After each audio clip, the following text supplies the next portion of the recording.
प्रिशा, आज काय बनवायचं? पुलाव. आपण ठेवून घेऊ याच्यावरती तवा. मग हिच्यात टाकून देऊ अर्धा कप मिरची.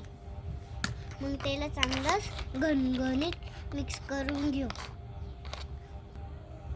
1 चम्मच मीठ आणि मग त्याला चांगलं मिक्स करून घेऊ. मग 1 चम्मच हळद टाकून चांगलं मिक्स करून घेऊ.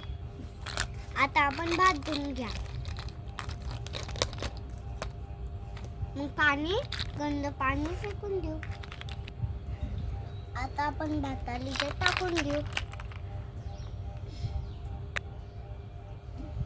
आता आपण टाकू अर्धा ग्लास पाणी.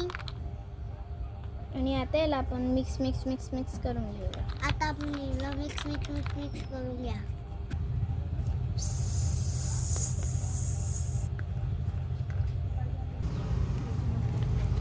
वाव, किती छान झालं जेवण.